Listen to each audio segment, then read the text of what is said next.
ఉత్తరప్రదేశ్లో శిక్షణ విమానం కుప్పకూలింది. ప్రయాగ్రాజ్లో ఇండియన్ ఎయిర్ ఫోర్స్కు చెందిన ట్రైనీ ఎయిర్ క్రాఫ్ట్ కూలిపోయింది. కేపీ కాలేజ్ సమీపంలోని చెరువులో పడింది. ప్రమాదం నుంచి ఇద్దరు పైలట్లు సురక్షితంగా బయటపడ్డారు. రెస్క్యూ టీం సహాయక చర్యలు చేపట్టింది. ఇండియన్ ఎయిర్ ఫోర్స్ కి చెందిన 2-సీటర్ మైక్రో లైట్ విమానం కుప్పకూలింది. యూపీలోని ప్రయాగ్రాజ్లో ఈ ప్రమాదం జరిగింది. ఆ విమానంలో ఉన్న పైలట్తో పాటు సిబ్బంది సురక్షితంగా ఉన్నట్లు రక్షణ వర్గాలు ప్రకటించాయి. మైక్రో లైట్ విమానాన్ని సాధారణంగా శిక్షణ, బర్డ్ రెక్కీ సర్వే కోసం వినియోగిస్తూ ఉంటారు.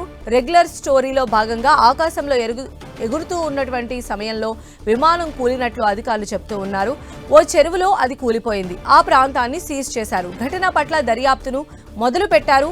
ఇటు ఎన్డీఆర్ఎఫ్, ఎస్డీఆర్ఎఫ్ టీమ్స్ చెరువులో పడిపోయిన విమానాన్ని బయటకు తీసేందుకు ప్రయత్నిస్తూ ఉన్నాయి. తాళ్ల సహాయంతో దాన్ని ఒడ్డుకు లాగేందుకు శ్రమిస్తూ ఉన్నారు. పప్పామావు సంగం ప్రాంతాల్లో శిక్షణ ఇస్తున్నప్పుడు విమానంలో సాంకేతిక లోపం తలెత్తినట్లు ప్రయాగ్రాజ్ డీసీపీ మనీష్ శాండిల్యా తెలిపారు.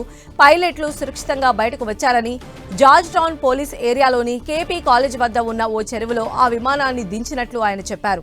పోలీసులు, అగ్నిమాపక సిబ్బంది స్థానికుల సహకారంతో సురక్షితంగా పైలట్ను రక్షించారు. సహాయక చర్యలను కొనసాగిస్తున్నారు.